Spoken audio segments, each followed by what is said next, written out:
Life is so busy. If you blink, you can miss something amazing. It's important to take a moment and enjoy what we have and the people around us. I'm Mo Hagan, Chief Operating Officer for CanFit Pro, and welcome to A Moment with Mo, a podcast where I will welcome some incredible guests to talk fitness and nutrition, mindset and self-empowerment, setting our goals into action, and much, much more. Now let's get chatting. Hello, everyone, and welcome to an extra special episode, A Moment with Mo. And it is super special for many reasons. My guest number one, the topic, for those who know me, is near and dear to my heart, and that is women's leadership. My last episode, we certainly talked about women's leadership and empowerment, but we're going to look at it from a different perspective and set of lenses here today. And I'm super excited that we're going to also explore the powerful theme of International Women's Day campaign for 2024, which is hashtag Inspire Inclusion. So joining me here today is a remarkable individual, my guest, Dwayne Smith, a seasoned leadership development coach with whom I've had the privilege of collaborating with in the fitness industry for nearly 2 decades. Dwayne's profound passion for people and fitness, coupled with his extensive education and lived experiences, has uniquely equipped him to inspire others to embrace workplaces where everyone's experience is that of a genuine feeling of belonging through inclusive leadership. So without further ado, welcome, Dwayne Smith. Wow, thank you so much, Mo, for that introduction. I think I'm still stuck on the adjective remarkable used in front of my name. So I'm going to run with that. I love the sound of that. Thank you. You deserve it. And what I love most about my interactions with you is I always learn every single time. You truly are to your accolades. And I'm going to just share a little bit more about your role and your background, but it's so amazing how passionate you are and generous you are in sharing your knowledge. And that's what we're going to dive into today. And I'd love to just ask you questions around not only this year's theme for Women's International Women's Day, but also what it means as a leader and for leaders, and how we can embrace this, what is a campaign, but really a movement towards where we want to pave a path forward for all leaders. And for those who haven't had the distinguished honor of working with Dwayne, let me share with you a little bit more of his formal introduction. As Director of Diversity, Equity, and Inclusion, Dwayne is a people-first leader on a mission to provide every associate with the opportunity to grow and thrive. And my friend, you live it and lead it every day. I am witness to that because we do get the opportunity to work together. As a certified public speaker, mastermind group facilitator, and anti-racism certified educator, as well as inclusion specialist, Dwayne's wealth of experience spans, as I said, over 20 years, and leading diverse teams positions you and Dwayne as a true champion for diversity, equity, and inclusion leadership. So with that, Dwayne, I also want to share a fun fact, is that you live in my hometown of Oakville. Mo, first off, I have to say, thank you for the introduction. I'm so humbled and honored to be here with you. And yeah, like I can tell you, being in Oakville and managing, that club for so many years, like I don't think I knew when I was in that area how close I was to you until it got told to me at some point. But I didn't get to see you a lot in Oakville, unfortunately. You're a very, very busy woman building an empire. So I definitely admire you and all the things you've done. I hope there's a very extensive bio in your podcast description, because as much as you said about me, I think tenfold we could say about what you have done in the fitness industry. And again, I'm so proud and honored to be here with you today. So thank you. Oh, well, thank you. That's so it's wonder. I'll just say thank you, because that's what we do when we receive compliments is we say thank you, and as a form of self-care, just let that soak in. So I'm letting that soak in, because for someone to share a compliment like that, it's to be received with the gift that it was given with. So thank you. I Mhm. appreciate that. And thank you for taking time out of your very busy work and journey to be with us today. So, for my guests who haven't had the opportunity to hear from Dwayne, let's jump right in. And I'd love this to sort of help this conversation to be that of an unraveling of the significance of inspiring inclusion. And so, we're going to explore how understanding and valuing women's inclusion can pave a way for a better world. So, on that note, I'd love to start by having you share your definition of inclusion, and feel free to comment on also this International Women's Day theme of hashtag inspire inclusion. Yeah, thanks, Mo. When I think of inclusion as a perpetual act of feeling or having that sense that of belonging. And this is something that takes ongoing effort because it's a verb. You know, for you to make people feel included, it's something that you have to act on all the time. And for people to feel that sense of belonging due to inclusion, it's something that they need to feel all the time. I say it's like any normal relationship between two people. You know, you meet each other in the beginning and there's a lot of chemistry, there's a lot of, you know, fireworks. However, to keep that chemistry and keep those fireworks going, it's a constant act of servitude towards making sure that you're supporting that other person, that you are growing with that other person, and you're helping that other person be the best version of themselves. So when I think about inclusion, I think about it in that same capacity. It's really about connection and that ongoing pursuit of making people feel that sense of belonging.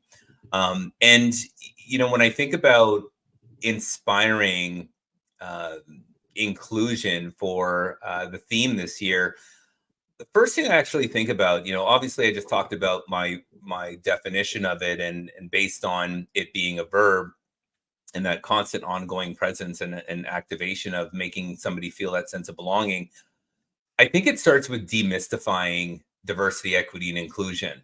And it's something that, you know, I'm very passionate about. And I see that, you know, the topic of the diversity, equity, and inclusion is being spoken about in a very polarized way. So I'm going to say this very clearly. DEI is not polarizing, it's plurific. And it's one of those things that it's so multifaceted. There's so much to it that the prolificness, the nature of DEI, I think in a lot of ways lends itself to be, I think, almost put into certain conversations based on the different dimensions in a very polarizing fashion.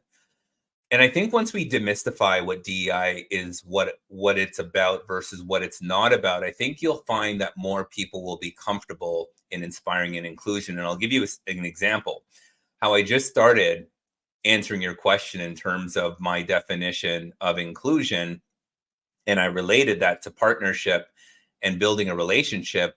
Everyone can identify with that because it's either something you want or it's something that you're currently in. So when you think about DEI in that capacity. It's how do I create relationships with people so I can feel good and they can feel good and we could be the best versions of ourselves. I'd like to believe everybody wants to achieve that.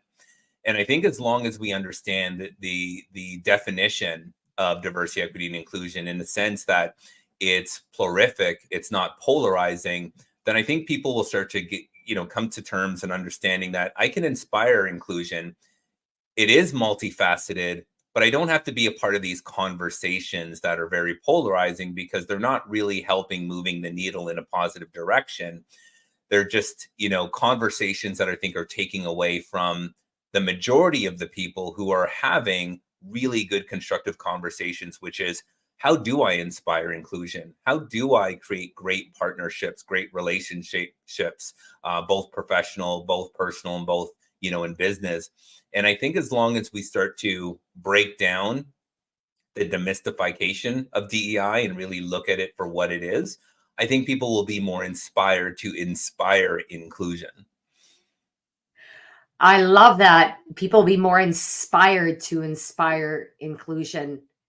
And honestly, we could leave it right there, and it's like the best education in 5 minutes that I believe I've had when it comes to truly understanding DEI. Thank you for that. And I love how you make it so practical. And that's what makes you a fantastic coach, because it's also, you meet people where they're at and help people understand. And I've had the privilege of working with you and hearing you speak, but that was just so practical for everyone to understand and embrace. And your quote, I wrote it down: DEI is not polarizing, it's prolific. And that is like, that's a mic drop right there, moment. Right there. I'm just going to leave it at that. Thank you. I've always wanted a moment. Oh, that was truly brilliant. Truly brilliant. My next question, I guess, would be a nice segue, is in pursuit then of building a more inclusive world. We say gender inclusive. It could be any type of inclusive world and workplace. And this is the part that I have learned from you, is about demystifying the fear around aspects of DEI. So we'll talk about the inclusive piece to start with. How do you see fear holding us back from confronting biases and stereotypes? Well, good question. Fear is a powerful motivator, isn't it? When we think about fear, we think about it generally, and I guess I'll relate it to the three aspects of fight, flight, or freeze. And if you think, when you talk about bias, when you talk about stereotypes, so stereotypes are an extension of bias. A bias is a feeling that you have, and stereotypes are usually the articulation of that feeling you have, right? So you have a bias against people who look a certain way, and then the stereotype is saying the description of these people, and however you see them in the world, that's where your automatic thought goes to. And these things, as we learn about bias and where biases come from, these things are not only generational. So you're a product of your environment. So what are the conversations that are happening around, the Thanksgiving dinner table? What's uncle saying that's inappropriate? Those are things, as you're growing up, that develop your bias. When you think about what you're inputting through media, that creates bias. And you have to remember too, in media is essentially the prolification of bias, because what they essentially do is they're trying to put out entertainment in a way that is easy for people to digest and view. And that means if there's certain characters that are in play and they need to have a certain, background, like when you think about a gangster or you think about mafia, you may think of, Straight Outta Compton for gangster. You may think about, Goodfellas for mafia. Like there's these things that automatically get assigned in our mind that is so powerful through media. And then you have obviously news, and news, propagates a lot of that as well. The way they highlight certain individuals through, let's say, arrest photos, or the way they're covering certain incidences based on certain groups more than others. So there's a lot of things. And then you have the intimate bias, your social group, your social setting. And these are the people around you that are your everyday influencers. They're your best friends. They're your work colleagues. They're the individuals you spend the most time with. They have a huge impact on how you see the world also, and especially if you have a social group, more be it than colleagues, because colleagues you're almost in a sense forced to be with based on wherever you're hired and positioned in the company. But in social situations, that's, those are the people you choose to hang out with. And we tend to choose the people who think like us and act like us. So there's not a lot of room for somebody to confront your bias, because more or less you're finding people that whether you know it or not are confirming your biases, right? So there's so many elements that are in play that cause this bias and whatnot. So what happens is when you are faced with these things in real life, things that are outside of your control, like the people you work with per se, or assignments, projects, or activities that you're involved in, or people that you have to connect with.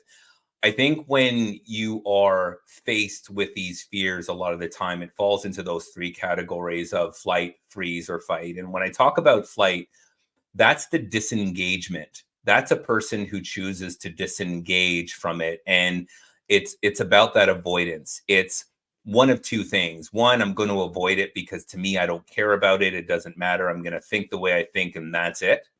Or it's I would say the naivety, but with Google, I don't think there's much we could be naive about. If we don't know something and we could Google it, but it's that uncertainty. It's that I don't really know and I don't want to work with it. I don't want to deal with it. So that's that flight aspect. The freeze is the avoidance. It's the I believe everybody is the same. I believe that there are no differences. I believe that there are no challenges, etc. And then it can actually morph into that whole idea that, well, if I do understand these things and I do talk about these things, then I don't want to make a mistake. And because of that, I don't want to be shamed. I don't want to be blamed. So therefore, I'm just going to remove myself from the situation and not address it. And then you have fight. And this is somebody who's engaging in it. So that fear now is causing that person to say, you know what? I want to be better. I don't know how to be better yet, that growth mindset. So I'm going to seek out information to understand how I can be better. And I think when we understand those three aspects, we have to understand where are we? Are we in the disengagement, which is that flight? Are we in the freeze, which is the avoidance? Or are we in that fight, which is engaging in it and engaging in it in a way to say, I need to build my cultural competence so I could be better, fitted to really challenge these fears, these biases that are coming up. And I think most importantly, when it comes to biases and stereotypes, it's always great to challenge yourself if you're looking for a way to do it. It is about learning, but it's also about looking for information that contradicts the way you believe. And I think at that point, you could start to uncover different views, different thoughts, different ways of thinking that are going to be outside of the worldview that you've been used to. And I think those are some of the important things to really address if fear is holding you back. Wow.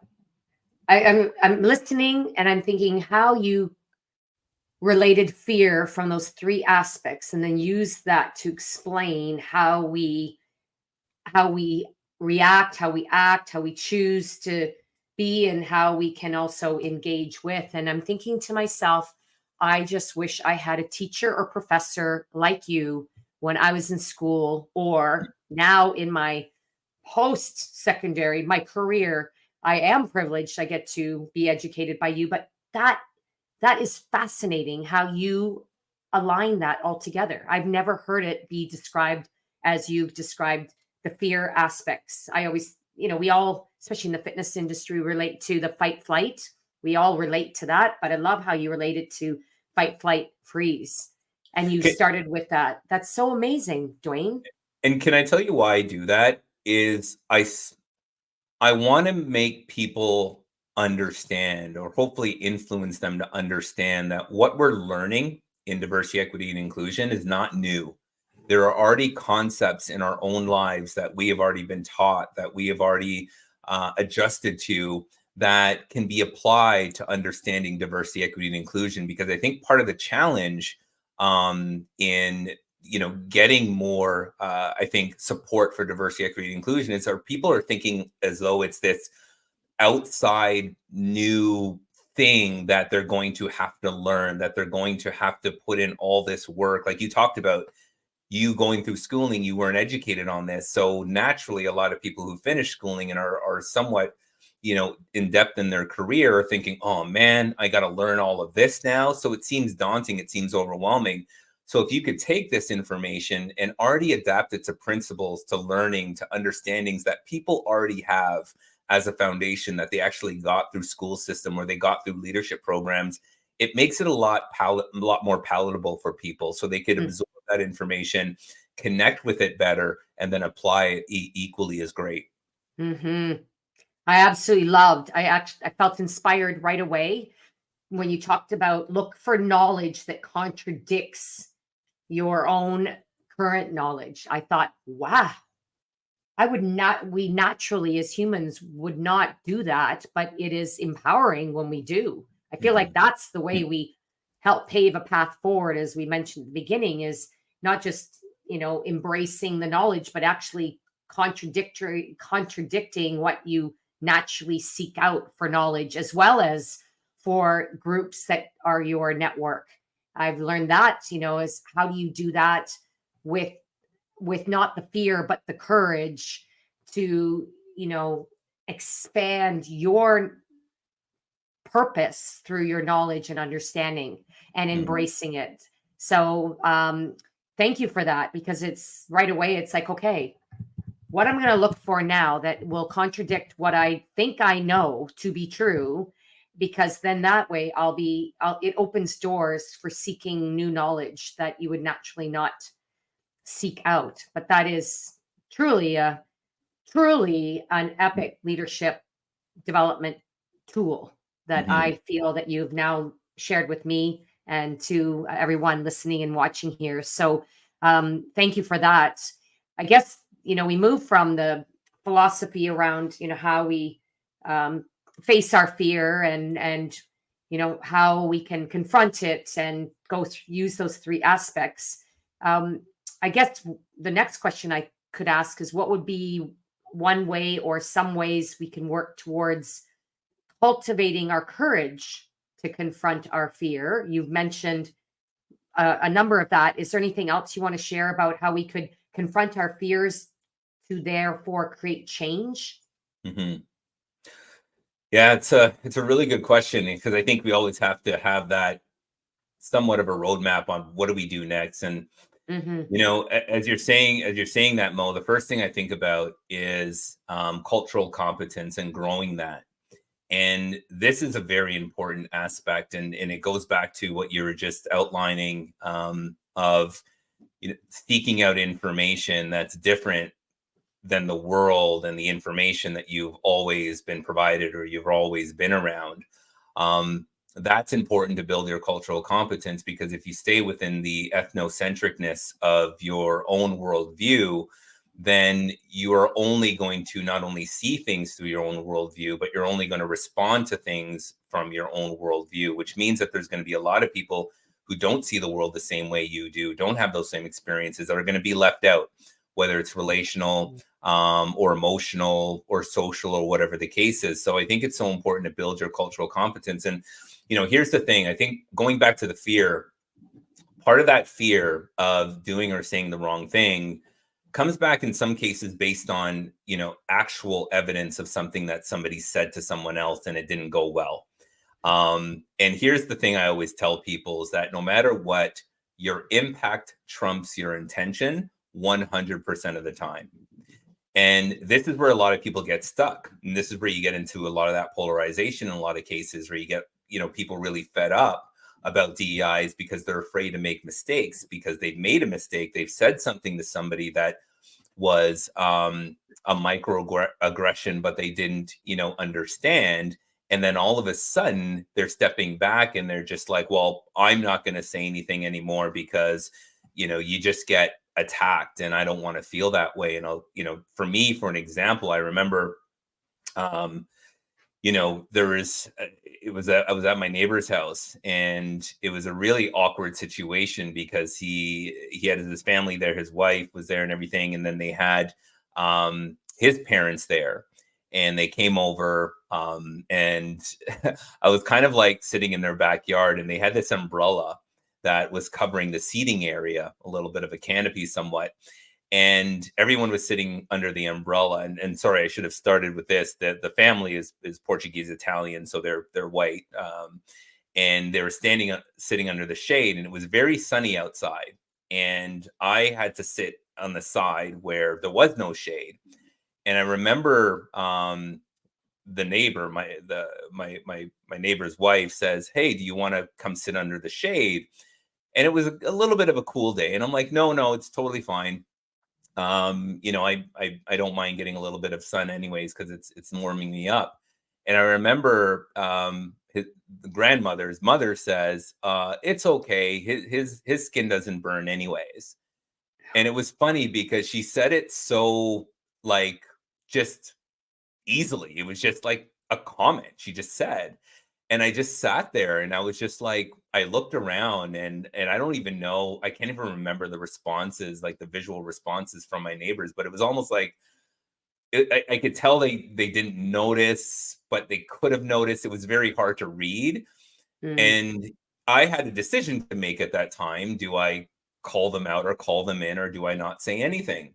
But I chose not to say anything at that time because I didn't want to disrupt the environment. And I think that's part of the burden that diverse people have when it comes to these circumstances, is because sometimes we want to speak up, but we can't, and it's very difficult to. But if using that example with cultural competence, that person, that grandmother, should have realized that statement was inappropriate.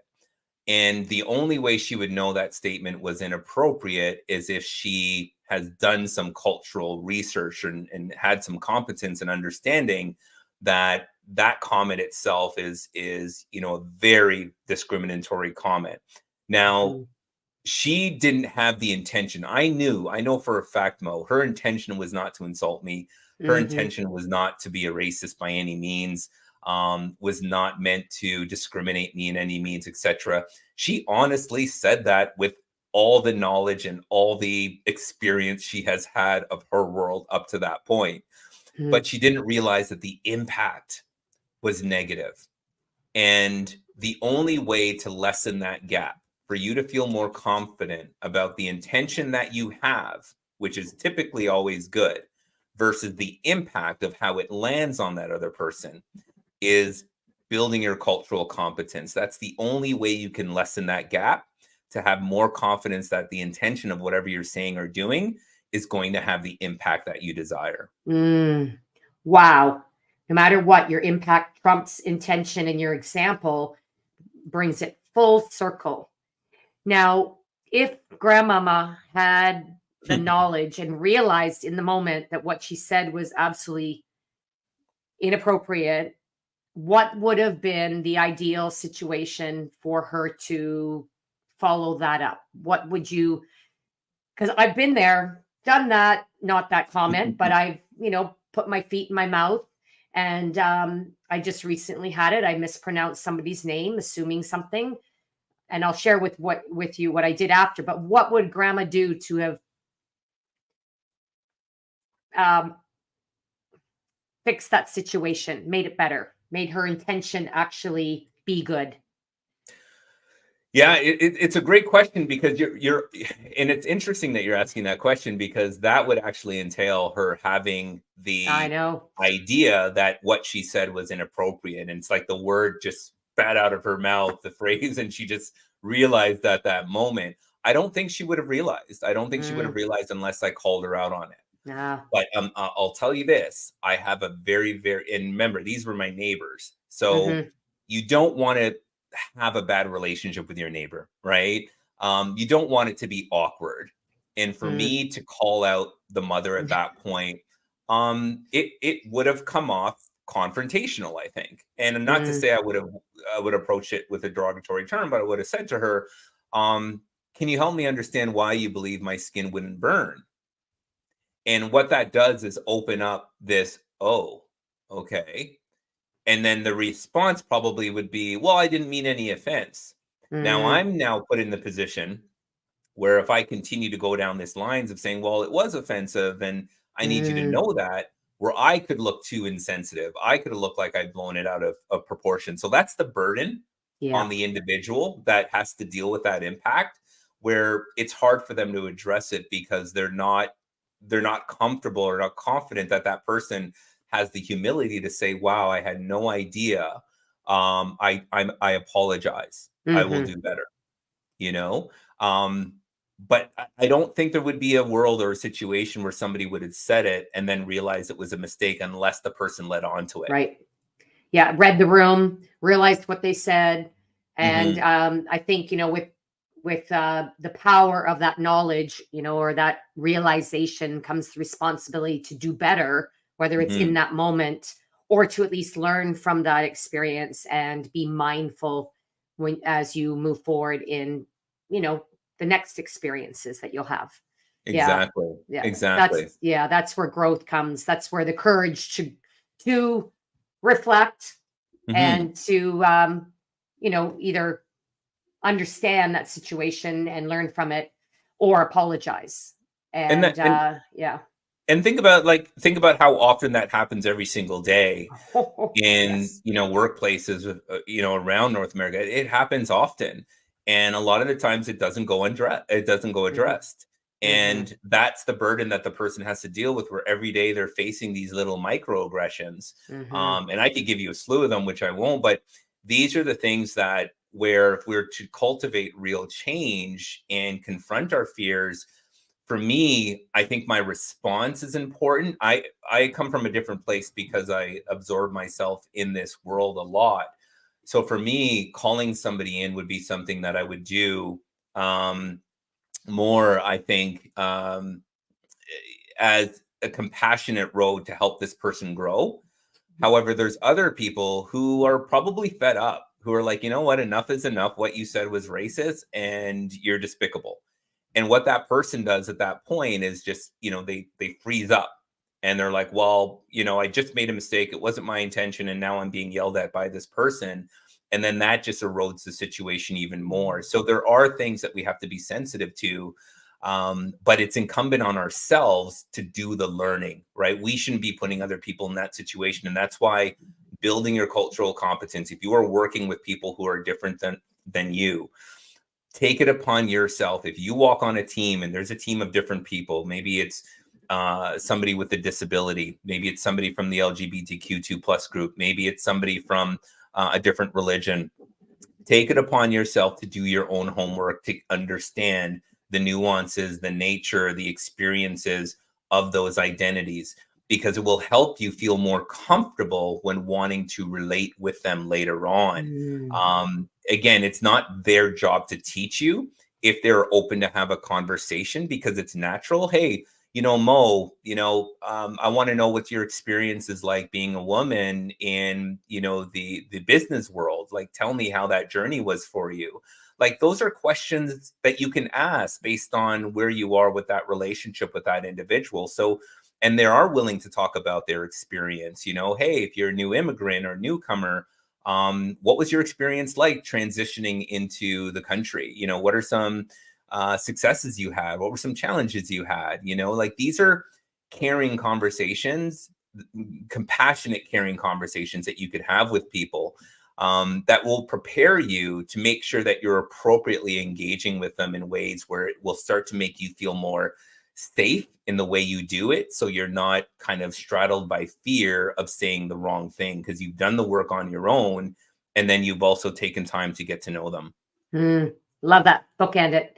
Take the responsibility of yourself to learn and get curious, and also have those compassionate, caring conversations where you are curious and then listen for the intention of learning and being interested. I love that because it's, again, very actionable, and it's a very win-win. You take it upon yourself, but you also are curious and reach out, and that's a fabulous way to build relationships. So, Mhm. well said. Well, while we talk about, getting curious about what it is for a women's journey in the workforce, especially in professions, well, all professions where there is inequity around gender, um, leadership in the workplace. What would be some ways to celebrate women in the workplace that you think are particularly effective in supporting inspired inclusion?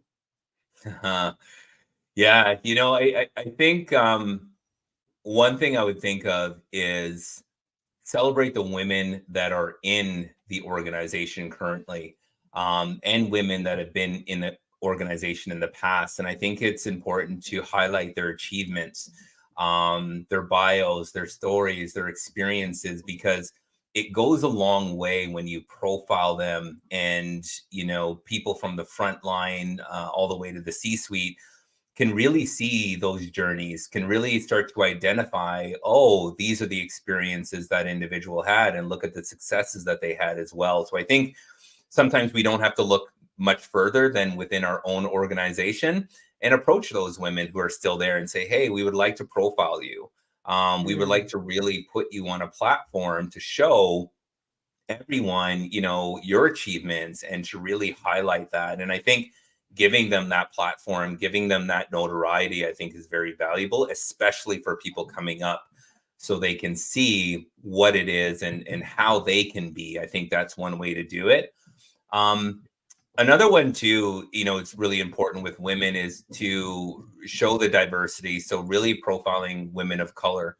And in organizations, that may not be as, let's say, abundant in terms of options. So you can reach out. And I think as you reach out in other organizations, in other industries, and really show off the success and the achievements of women of color, be it in the political field, be it in the business field, sports, athletic, I think the reality is you want to be able to normalize it, because the more people see women of color in their achievements and their success and the history and in current, it normalizes it in people's minds. Remember in the beginning of the podcast, when I talk about a lot of what we believe and a lot of our biases come from things that we see constantly bombarding us. Well, we have to take that same approach by showing women of color that have had a lot of success. So the next woman of color that is moving up the ladder in that organization, people will start to see that person as someone who can be as successful as everybody else has been in the organization, and not have that bias in their mind by saying, well, we've never had somebody at that level. It's like it's normalized it in a lot of ways. So the power of representation, be it inside your organization or highlighting from other organizations, I think is so important. And I would say probably another thing is support women, especially in the early stages of their career, through mentorship programs and sponsorship. Like, I think that goes a long way when you're able to really connect with women in your corporation, both on formal and an informal way, right? And obviously formal is more of your mentorship programs, groups, webinars, things like that. Informal could be just those relationships you build organically and naturally, which tend to be the most successful in terms of mentorship and sponsorship. The only thing you have to mitigate there is making sure you're just not building relationships with people who look like you, but being intentional to say, I want to connect with, young women of color in my organization. I know they're not representative in the higher levels, so I'm going to get to know them a little bit. And not only is it going to help me learn more about who we have in our front line and what their capabilities are, but it's also going to help them as I show them the blueprint in a lot of ways of the path that I took, but more importantly, what I could do. And that's when you talk to mentorship, that's something men and women can do, inside their organization, is provide women in their careers that professional mentorship. Wow. So rich in advice there. And reflecting on that, I see where the work is, where the opportunity for changing the way in which we mentor and lead and support and serve for men and women, based on the advice that you just gave. You gave 3 powerful, if not more, ways in which we could do that. So thank you. You obviously, you are true to your accolades and being a phenomenal mentor and also coach. So speaking of that, I want to dive in and give you the opportunity to share what is your podcast, because you have what I believe to be a very compelling inside-outside perspective on leadership. You have a podcast called The Mind Leadership, And your co-host is the lovely Jennifer Bittner. And Yeah. the two of you are amazing together. And as a leadership development coach yourself, and with Jennifer being a mental performance coach, you both impart valuable lessons on, and this is what I'm really interested in learning more from you about, is on balancing workloads and personal mental thresholds. Mm-hmm. I'd love you to share more of how you guide individuals to achieve a sense of healthy accomplishment in this area. Yeah. It's wow. In 2020, during the pandemic, Jenny and I started this podcast, The Mind Leadership. And it really dates back to when we first started working together back in I think it was like 2008. I hired her as a salesperson and I was her manager, and we were very two distinct different individuals. I was very management leadership type focused, and she was more fun and just energy and whatnot. So it was this yin and yang and this partnership that worked really, really well. I always like compare ourselves to that Phil Jackson, Michael Jordan type of relationship. She was just a phenomenal individual and she performed at a very, very high level. And throughout this performance that she had, she started to discover that, the mental well-being and that balance in her life was being sacrificed because she was working so hard. She was an overachiever, but she was never listening to her body. And that kind of moved her into the direction of really focusing on that mental coaching perspective and really finding balance and finding fun in what you do. Where I really moved more as I grew in leadership towards inclusive leadership and understanding that I always believe leadership is the principle of influencing people, while inclusive leadership is about impacting the individual. And because of that granularity of leadership and inclusive leadership, it really kind of helped us both, because I think I will always be the type of person I am in terms of leadership. She will always be the type of person she is in the way she views leadership. And I think we were just growing those different avenues, but we were able to come together in 2020 and say, let's bring both of our perspectives together and let's, do something where we can provide other people that information, that growth, and that knowledge. And we started it in 2020. I think it was like in April, and we started to get guests from all over the world. In our first season, on our podcast, we focused leadership around many different avenues and aspects of leadership. So it was like health and wellness. It was like food. It was like authors. It was corporate. It was entrepreneurs. It was like we had sex therapists on there. Like we just had everything, because the concept of our season one was about leading your own life and leading your own life in many different avenues and starting with yourself, because our motto is leadership starts in the mind. It starts with yourself. And then in season two, we've now kind of narrowed our focus to having guests on and talking more about your path to happy Mondays, because we wanted to keep our focus around the corporate entrepreneurship landscape of leadership. So a lot of the guests that we have now are either like professional coaches, entrepreneurs, executives, executive trainers, etc. And they talk about different areas, whether it's middle management, whether it's like keeping your focus in your vision. They're just so great and really expanding our conversation, even the things that Jen and I know on leadership in general and how to create an environment where what's fun gets done, because I think that part is missing in a very fast-paced world. It's forever changing and so much serious stuff going out there. We want people to be able to come to work and have fun, to look forward to Mondays. And that's what this season 2 is about, is helping leaders cultivate the ability to make their people want to show up on Monday enthusiastic, bright-eyed and bushy-tailed, ready to go, because they're so excited for, not only what you're going to do for them as a leader, but what their job enables them to do. So that's where we're at right now. And I love it. It's something that we're so passionate about. And yeah, the Mind Leadership has just been great. Oh, I love it. I can't wait. I'm going to add it as my season. I'm going to go back and start at season 1. Thank you for that. Because I like to jump in. I don't read a book from the start to the finish. I kind of jump in where I feel like I need to jump in, but I'm going to go back to season 1. So where can we find your podcast, and how can I help promote it? Because it's Oh, perfect. yeah, that's amazing. Yeah, well, it's the Mind Leadership. We're on all podcast platforms, so Amazon, iTunes, Apple, Spotify. So just type us up, you'll find us, and we're also on Instagram under the Mind Leadership. So yeah, that's where you can check us out. Fantastic. Fantastic. And where can people find out more about you and how to work with you? Because I'm sure after listening to all of this, you are going to be sought after for either corporate work or individual coaching. And tell us, what are you up to? Yeah, you know what? I like to keep it simple. You can find me at Dwayne Smith on LinkedIn. Okay. So yeah, check me out there, and yeah, looking forward to hearing from you. Excellent. Dwayne Smith on LinkedIn, and go to his podcast on, sounds like, every platform. The Yep. Mind Leadership. Love it.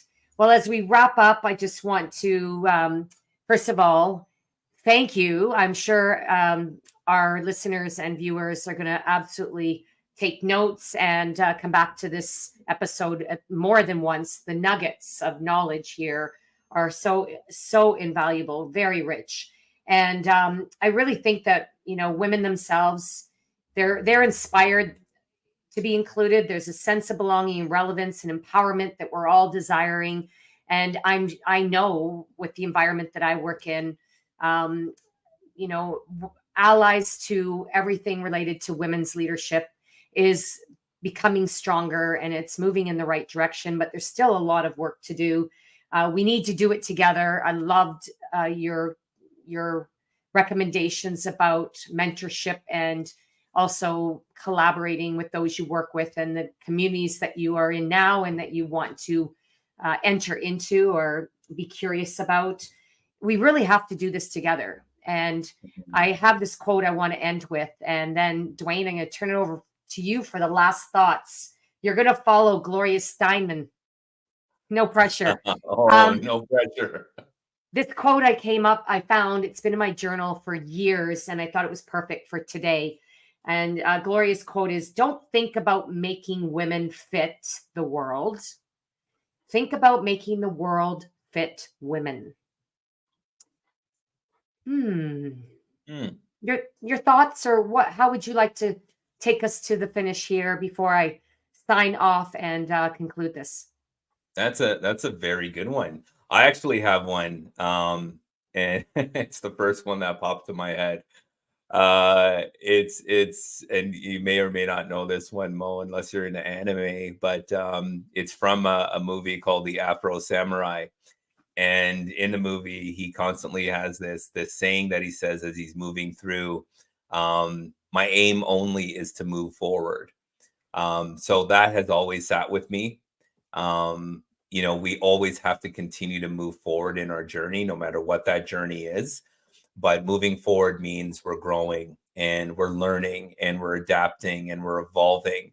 And that's what we need to do, because no matter what, the world around us is going to be doing just that. So don't get caught behind. Oh, you sing into my heart. That was brilliant. Gloria, look out. Oh, my aim is always to move forward. I love that, love that, love that. I'm going to leave it right there and just invite you all to check out my March blog. I will certainly link to this podcast episode, and I invite you to all share this episode with your friends. Let's really broaden our community and help everyone learn from this invaluable education. And also, don't forget to hashtag inspire inclusion.